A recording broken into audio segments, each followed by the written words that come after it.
سلام علیکم. خوب هستی لالا؟ صحت خوب است؟ بخیر هستی؟ چی امر خدمت لالا؟ صدا کردی ما را. عامل خدمت همی است محترم. اول خو سلام به شما. قربانت لالا، بخیر باشی. بخیر باشین. بلا بیا یک ذره نزدیکتر لالا جان. سلام. آه. دیگه الان توکلی از خانه برآمدیم، کراچی یک دیره داریم خب دیگه. با امید خدا برآمدیم. خداوند دیگه امید ما نگردانه که نگاه شما سر انشالله کنه. که خدا هیچ کس ناامید نکنه در کل دنیا در کل زمین. چی از پیشتر یگان گپا زدی، حالا بسیار جگرم آفون شد درباره کراچی و گاز و چیزا گفتی. خدا همون شاید است، خودم شاهزاده است مثل خودتان ولی قربان. اما در خانه سلگی پیسه گاز نبود که گاز بکنیم چای بخوریم. با او خاطرم که سوانی رو پیش ما سر کرد. خداوند مرا پیش ما روان کرد. درست. شما نیت کرده بودید خداوند مرا به شما رساند. با او خاطر هر چی که شما دینا بیا خدا بزرگ است لالا. چی کار میکنی در کراچی؟ کاروبار چی است؟ بار پیدا شد میبریم، اگر نشود دیگه تبکری دوره میخوریم. اگر مثل خودتان آدمای خوش شانس پیما سر بخوره اونا کمک ما میکنه. تا حال کمک نکردیم. درست است. نه با کاروبار چی است؟ به خاطر بار کاربار یا باربری است. میبری؟ باربری است. چطور است کاروبار؟ میشه؟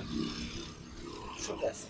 میشه؟ ماشین روزشان می‌بریم، کار مثلا میکنی؟ 50 روپیه 100 روپیه باز یکم تارکی میکنیم. بیادر میبخشی یک در بخیر برزای خود بدیم ثواب بشه. درست پیسه یک است. نام چای خانه رو میکشیم. چطور است؟ در خانه چند نفر هست؟ 11 نفر است. 11 نفر، ماشاءالله. 11 نفر چند تا کارگر دارین شما؟ یک شفته های صدا میکنه، یکیش کلینری میکنه. درست است. کلینری هم یک روز است یک روز نیست. هفته ها 20 صدا میکنه، یک هفته سر خطا کار میکنه. باز چطور 11 نفر پورا میکنین 11 شما؟ نفر خدا پورا میکنه. خودم زحمت میکشم میگردم مثلا 10 در بیا لالا جان، خدا مهربان است، خدا بزرگ است. انشالله که مشکل کل ما شما را خدا حل بسازه بخیر. ما یک پروگرام به ماه مبارک رمضان داریم لالا جان. خب یعنی همکارای ما که یک ذره از اقتصاد ضعیف هستن کمک همکاری میکنیم براشون. انشالله ما همکارم میگم ویدیو که قطع شد شما را بیایید بگیرن. انشالله در خدمت هستیم. ماه مبارک رمضان مزاحمتون میشیم به زور خدا.